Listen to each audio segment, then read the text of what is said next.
তার হাত থেকে মাইকটা কেড়ে নেওয়া হয়েছিল, সেটাও আমাদের আফসোস আছে। রাজনৈতিক সমীকরণ বদলেছে। এবারের 21শে জুলাই অন্যরকম। একসময় 21শে জুলাই মঞ্চে যাকে মমতা বন্দ্যোপাধ্যায়ের পাশে দেখা যেত, সেই ফিরহাদ হাকিমের গলাতেই এখন অন্য সুর। তখন আমাদের যুব কংগ্রেসের সভাপতি শুভেন্দু অধিকারী ছিলেন। ব্রিগেডে তার হাত থেকে 21শে জুলাই যুব কংগ্রেস বা যুব তৃণমূল কংগ্রেস করত, তার হাত থেকে মাইকটা কেড়ে নেওয়া হয়েছিল, সেটাও আমাদের আফসোস আছে। যেভাবে 21শে জুলাই শহীদ তর্পণ থেকে সেলিব্রেশনের পরিণত হয়েছে, সেটা নিশ্চিতভাবে আমাদের মনের ভেতরে আপত্তি ছিল। হ্যাঁ, সাহস পাইনি, প্রতিবাদ করতে পারিনি। তিনি বলতেন যে মমতা বন্দ্যোপাধ্যায়ের ছবিটা সরিয়ে দিলে সামনে কোনো জনগণ থাকবে না, আমি শুধু মাইকে বলবো, সামনেটা শূন্য হয়ে যাবে। আজকে তিনি এই ধরনের কথা বলছেন। বিরোধী দল যখন সরকারি দলেরকে খুশি করার জন্য তাদেরকে খোসামত করে, তার মানে বোঝা যাচ্ছে এটা নকল বিজেপি, নকল বিরোধী, এরা বিরোধী নয়।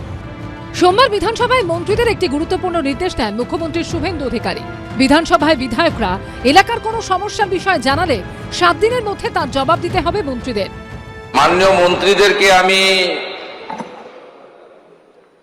আপনাদের সকলের সামনে উল্লেখ করবে, মন্ত্রীরা যে বিষয়গুলো, বিধায়করা যে বিষয়গুলো উল্লেখ করেছেন তার উত্তর আপনাদেরকে দিতে হবে।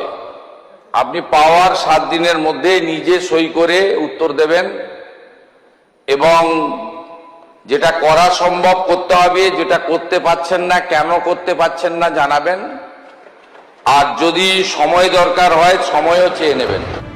এরপরে শুভেন্দু অধিকারীর উচ্ছ্বসিত প্রশংসা করেন ফিরহাদ হাকিম। এটা একটা নতুন দৃষ্টান্ত সৃষ্টি করলেন মুখ্যমন্ত্রী, যে এর আগে শুধু এই 15 বছর নয়, আমি এর আগেও অপোজিশন এমএলএ ছিলাম, কিন্তু এইভাবে বিধায়কদের সম্মান দিয়ে যে আমরা যেটা বলছি সেটার অ্যাকশন কি হচ্ছে, এইটা এর আগে বিধানসভার ইতিহাসে কোনোদিন হয়নি। একসময় যাকে তীক্ষ্ণ বাক্যবাণে বিদ্ধ করেছেন, পালাবদলের পর তারই প্রশংসায় পঞ্চমুখ। রাজনৈতিক কৌশল বোঝা দায়। উজ্জ্বল মুখোপাধ্যায় ও আশাবুল হোসেনের রিপোর্ট, এবিপি আনন্দ। এবিপি আনন্দ, এগিয়ে থাকে, এগিয়ে রাখে।